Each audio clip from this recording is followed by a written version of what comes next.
Hi friends, எல்லோரும் எப்படி இருக்கீங்க?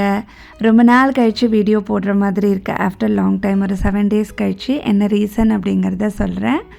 அப்படியே ஒரு ரெசிபிலேருந்து பார்ப்போம். நான் இன்றைக்கி பாஸ்தா தான் பண்ண போகிறேன். பாஸ்தா பண்ணி ரொம்ப நாள் ஆச்சு. இன்றைக்கி நான் யூஸ் பண்ணுற பாஸ்தா பார்த்திங்கன்னா டிசானோ. இதில் எல்போ பாஸ்தா இருக்குது. நமக்கு அந்த ஷேப் வைஸ் கொஞ்சம் மாறும். டேஸ்ட் எல்லாமே ஒன்றா தான் இருக்கும். இது நல்லா ஜூஸியாக பண்ணுறதுக்கு இன்னுமே நல்லாயிருக்கும் இந்த பெனி பாஸ்தா. இதில் பார்த்திங்கன்னா வீட் செமலினா அதுதான் நமக்கு இருக்குது. அதனால் மைதா கிடையாது. குழந்தைங்களுக்கு இன்னும் ஹெல்தி வெர்ஷனாக நம்ம கொடுக்கலாம். ஸோ இதிலே நான் அந்த பீட்ரூட் அரைச்சி அப்புறம் அந்த பரங்கிக்காய் அதெல்லாம் கொஞ்சம் கிரேவி மாதிரி பண்ணி அப்படியே மிக்ஸ் பண்ணி கொடுப்பேன். ஸோ நான் இன்றைக்கி என்ன பண்ண போகிறேன் அப்படின்னா, கொஞ்சம் நல்லா தண்ணி கொதிச்சோடனே பாஸ்தா போட்டுட்டு தக்காளி அதோடையே சேர்த்துருவேன். பாஸ்தாவும் நல்லா வெந்துடும், அந்த தக்காளியும் வெந்துடும். அதுக்கப்புறமா அதை அப்படியே அரைச்சி எடுத்துப்பேன். ஸோ நான் இன்றைக்கி கொஞ்சம் கூட தான் பண்ணுறேன். வெளியில் போகிற வேலை இருக்குது, அதனால் கொஞ்சம் பேக் பண்ணி எடுத்துகிட்டு போகலாம் அப்படின்னு. என்ன ஃபங்க்ஷனுக்கு அவங்க வீட்டிலன்னு 2-3 பேர் கீழே கேட்டிருந்தீங்க. நான் ஒரு வீடியோலையுமே மென்ஷன் பண்ணுறேன் தான். எனக்கு 2 பசங்க. பெரியவன் இப்போது 7th படிக்கிறான். சின்னவன் இப்போ தான் ஃபஸ்ட் ஸ்டாண்டர்ட் போயிருக்கான். புதுசாக பார்க்குறவங்களுக்காக சொல்கிறேன். பெரியவனுக்கு தான் பூனல் ஃபங்க்ஷனை எங்கள் இதில் பண்ணுவாங்க. அது எல்லாருக்குமே தெரிஞ்சிருக்கும். ஸோ அந்த ஃபங்க்ஷன் தான். அதுக்காக தான் நான் இன்விடேஷன் கொடுக்குறதுன்னு ரொம்ப பிஸியாக இருக்கேன். Back to recipe. இந்த பாஸ்தா கொஞ்சம் நான் டிஃப்ரெண்ட்டாக ட்ரை பண்ணேன். சீஸ்லாம் நிறைய துருவி போட்டு ரொம்ப டேஸ்ட்டாக இருந்தது. கொஞ்சம் பட்டரில் கார்லிக் சாட்டே பண்ணிவிட்டு அதுக்கப்புறமா நம்ம அரைச்ச விழுது அந்த தக்காளி இருக்கு இல்லையா, ஸோ அதை போட்டுட்டு கொஞ்சம் சீசனிங்லாம் ஆட் பண்ணிக்கலாம். ஆரிகனோ சீசனிங், பாஸ்தா சீசனிங் ஏதாவது இருந்துச்சுன்னா நீங்கள் போட்டுக்கலாம். அதுக்கப்புறமா அதோடையே சீஸு, சில்லி ஃப்ளேக்ஸ் கொஞ்சம் போட்டுக்கோங்க. என்கிட்ட அது கொஞ்சம் கம்மியாக இருந்தது. அதனால் சில்லி ஃப்ளேக்ஸ் கொஞ்சம் நல்லா மிளகாவை வறுத்துட்டு ஓரளவுக்கு கிரைண்ட் பண்ணி போட்டேன். ஸோ அவ்வளோ ஜூஸியாக இது பண்ணும்போது நல்லா சூடாக சாப்பிட்ணும். அப்போ தான் அவ்வளோ டேஸ்ட்டாக இருக்கும். இந்த கிரேவி நமக்கு நிறையா வரணும். ஸோ அதோட பாஸ்தா மிக்ஸ் பண்ணும்போது உங்களுக்கு அப்படியே ஜூஸியாக இருக்கும். சாப்பிட்றதுக்கும் ரொம்ப டேஸ்ட்டாக இருக்கும். பசங்களுக்கு அன்றைக்கி ரொம்பவே பிடிச்சிருந்தது. ரொம்ப டேஸ்ட்டாக இருந்தது. எனக்குமே பாஸ்தா ரொம்ப பிடிக்கும். இந்த மாதிரி ட்ரை பண்ணி பாருங்கள். சீஸ்லாம் நிறைய போட்டு என்றைக்காவது ஒரு நாள் தானே சாப்பிட்றோம். அதனால ஒன்றும் தப்பு இல்லை, சாப்பிட்லாம். அவ்வளோ ருசியாக இருந்தது சுட சுட சாப்பிடும்போது.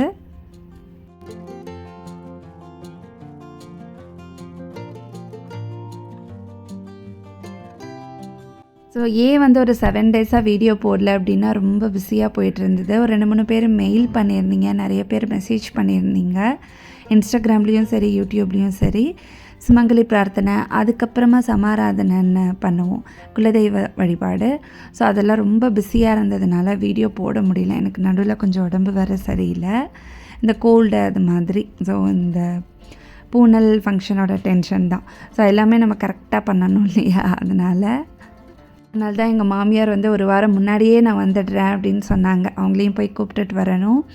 ஸோ லாவண்யா பக்கத்துலேயே இருக்கா, வேம்பு சாய், அப்பா அம்மா எல்லாருமே வரேன்னு சொல்லியிருக்காங்க. நமக்கு ஃபேமிலி தான் பெரிய சப்போர்ட். அவங்க கூட இருந்தாலே போதும், நமக்கு அந்த ஒரு டென்ஷன் இருக்காது.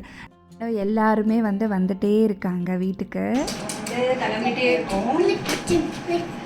என்னென்னா இன்றைக்கி பத்திரிக்கை வைக்க தான் போகிறோம். காலையிலே கிளம்பியாச்சு. ஒரு சிம்பிள் கெட் ரெடி. நான் ஃபஸ்ட்டு ப்ரைமர், அப்புறம் நான் சிசி க்ரீம் யூஸ் பண்ணுவேன். ரெண்டுமே லாக்மி தான். ரொம்ப நல்லாயிருக்கும். ஃபேஸ் எவ்வளோ டல்லாக இருந்தாலும் உடனே பிரைட்டாக காமிக்கும். பிரைட்டாக இருக்கா? முன்னாடி ஃபேஸ் டல்லாக இருந்ததா, இப்போ எப்படி இருக்குது? ஸோ என்னோடய கேமராமேன் யாருன்னா என் பையன் தான்.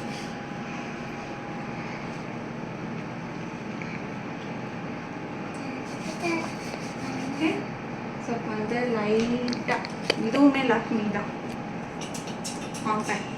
எப்பயுமே நான் காலேஜ் படிக்கும் போதுலேருந்தே இதுதான் நான் யூஸ் பண்ணுவேன்.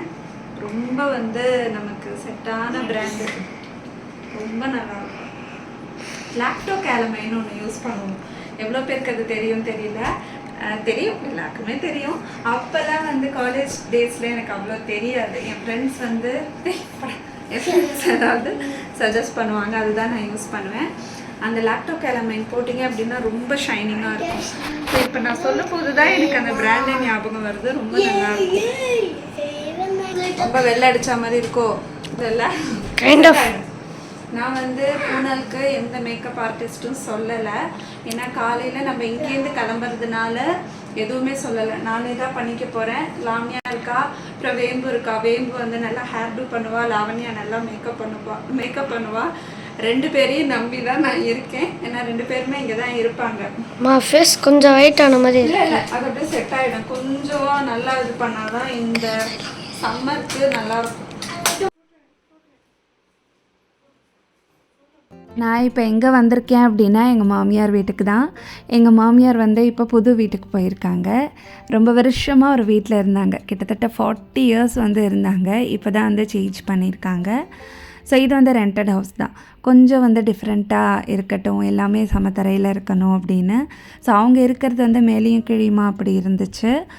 கொஞ்சம் எல்லாமே வந்து ஆக்சசபிளாக இருக்கணும் அப்படின்னு சொல்லிட்டு ஒரு காம்பேக்ட் ஒரு ஹவுஸ் தான் இது. இந்த ஹவுஸ் டூர் வந்து நான் உங்களுக்கு காமிக்கிறேன் இந்த வீடியோலையே.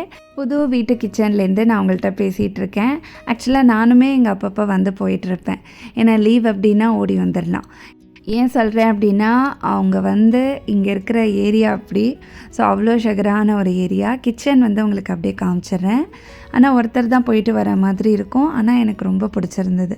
இப்போ வந்து இந்த மாதிரி ஓப்பன் கிச்சன் தாங்க பிடிச்சிருக்கு. நம்ம வந்து ஃபுல்லாக அப்படியே மாடுலர் கிச்சன் வச்சுருக்கோம். ஆனால் அது மெயின்டைன் பண்ணுறது ரொம்பவே கஷ்டமாக இருக்குது.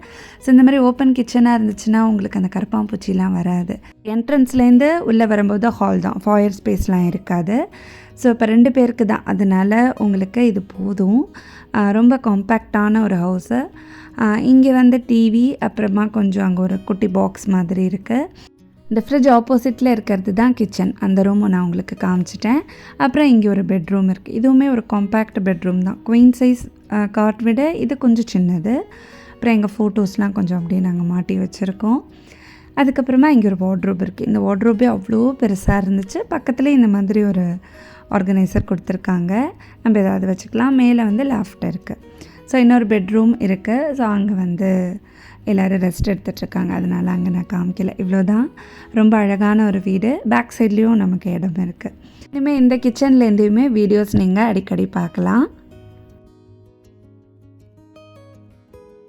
மங்களி பிரார்த்தனைலாம் நல்லபடியாக முடிஞ்சுதா அப்படின்னு சொல்லி நிறைய பேர் கேட்டிருந்தீங்க. ரொம்ப நல்லபடியாக முடிஞ்சது. நெக்ஸ்ட் வ்ளாக்ஸ் வந்து மிஸ் பண்ணாமல் பாருங்கள். நான் வந்து அடுத்தடுத்த வ்ளாக்ஸ்லாம் உங்களுக்கு ரொம்பவே இன்ட்ரெஸ்டிங்காக இருக்கும். எல்லாமே ஃபங்க்ஷன் வ்ளாக்ஸ் தான். நான் வந்து வீடெல்லாம் ஃபுல்லாக க்ளீன் பண்ணி வச்சுட்டேன். ஏன்னா ஃபங்க்ஷன் அப்படிங்கிற போது நமக்கு எல்லாருமே வருவாங்க. வீடு இன்னும் அழகாக இருக்கணும். ஒரு சில பேர் வந்து நம்ம வீடு இன்னும் பார்க்கல. அவங்க ஃபஸ்ட் டைம் வரும்போது ரொம்ப ப்ளசண்ட்டாக இருக்கணும் அப்படின்னு சொல்லிட்டு கொஞ்சம் கொஞ்சமாக அப்படியே பார்த்து டெக்கரேட் பண்ணிகிட்ருக்கேன். கிச்சன் மட்டும் பார்த்திங்கன்னா நான் இன்னும் க்ளீன் பண்ணல. அப்படியே சும்மா எடுத்து வச்சுருக்கேன். ஏன்னா எப்படி இருந்தாலும் உங்களுக்கு மெஸ்ஸி ஆகும். ஏன்னா இனிமேல் தான் வந்து குக்கிங்லாம் நிறைய பண்ணுற மாதிரி இருக்கும். சுமங்கலி பிரார்த்தனை, அப்புறம் சமாராதனை, அந்த மாதிரி குட்டி குட்டி ஃபங்க்ஷனுக்கெலாம் வீட்டிலே தான் நாங்கள் பண்ணுறோம். அதனால் சரி அதெல்லாம் பண்ணி முடிச்சதுக்கப்புறமா க்ளீன் பண்ணிக்கலான்னு விட்டுட்டேன். சுமங்கலி பிரார்த்தனைக்கு வந்து நாங்கள் போய் இன்வைட் பண்ணணும். எப்படி நாங்கள் பண்ணுறோம் அப்படின்னா பக்கத்தில் அத்தை, அப்புறம் எங்கள் அம்மா எல்லாருமே உட்கார்றாங்க. யார் யாரெல்லாம் உட்கார்றாங்க அப்படின்னு சொல்லிவிட்டு நீங்கள் இந்த ஃபங்க்ஷன் அப்போ பாருங்கள். எண்ணெய், சேக்காய், குங்குமம் அதெல்லாம் வச்சு தான் நம்ம இன்வைட் பண்ணணும். வந்து தனியாக பூனல் ஃபங்க்ஷனுக்கு வந்து கூப்பிட்டேன். அதுக்கப்புறமா சுமங்கலி பிரார்த்தனைக்கு தனியாக அத்தையை வந்து இன்வைட் பண்ணுறேன். ஸோ எங்கள் அம்மா வந்து வந்துடுவாங்க. அம்மா இங்கே வந்தவுடனே இன்வைட் பண்ணிடுவேன். மற்றவங்க எல்லாருமே லோக்கலில் இருக்கிறவங்களுக்கு தான். லோக்கலில் இருக்கிறவங்களுக்கு நான் அப்படியே நேர்லேயே போய் இன்வைட் பண்ணிடுவேன்.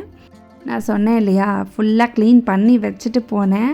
வீட்டுக்கு வந்தோடனே பார்த்திங்கன்னா அந்த டேபிள் மேலே ஃபுல்லாக கொட்டி ஒரே வந்து ரகலை பண்ணி வச்சுருந்தாங்க பசங்க. சரின்னு ஃபுல்லாக கவரெல்லாம் மாற்றிட்டு பயங்கர வேலை வச்சுட்டானுங்க. ஃபஸ்ட்டு வந்து பார்த்திங்கன்னா இந்த சுவாமி வேலையெல்லாம் முடிச்சிடலாம் அப்படின்னு சொல்லி சுவாமி அந்த விக்கிரகம், குட்டி குட்டி விக்கிரகம் எல்லாமே என்கிட்ட வெளியில் தான் இருக்கும். ஸோ எல்லாத்தையுமே அழகாக வாஷ் பண்ணிவிட்டு மஞ்சள் குங்குமம் வச்சாச்சு. வெள்ளிக்கிழமை அன்றைக்கி சுமங்கலி பிரார்த்தனை, மறுநாள் சாட்டர்டே சமாராதனை, அந்த மாதிரி ஃபிக்ஸ் பண்ணோம். சுவாமிக்கிட்டேயும் பார்த்திங்கன்னா படமெல்லாம் எடுத்து தொடச்சி எல்லாமே நீட் பண்ணி வச்சுட்டேன். என்கிட்ட வந்து பார்த்திங்கன்னா அன்னபூரணி, அப்புறம் லக்ஷ்மி, கோமாதா எல்லாமே வெள்ளியில் வச்சுருக்கேன். கிருஷ்ணரோட விக்கிரமும் வெள்ளியில் வச்சுருக்கேன். ஸோ இதெல்லாம் வந்து நான் கொஞ்சம் கொஞ்சமாக ஆசையாக சேர்த்து வாங்கினது. இந்த வீடியோ உங்கள் எல்லாருக்கும் பிடிச்சிருக்குன்னு நினைக்கிறேன். எங்கள் மாமியாரோட வீடு எப்படி இருக்குன்னு சொல்லி கீழே மென்ஷன் பண்ணுங்கள். நெக்ஸ்ட் வீடியோ ரொம்ப இன்ட்ரெஸ்டிங்காக இருக்கும், மிஸ் பண்ணாமல் பாருங்கள். ஸோ நெக்ஸ்ட் வீடியோவில் மீட் பண்ணலாம். அது வரைக்கும் பாய் ஃப்ரெண்ட்ஸ்.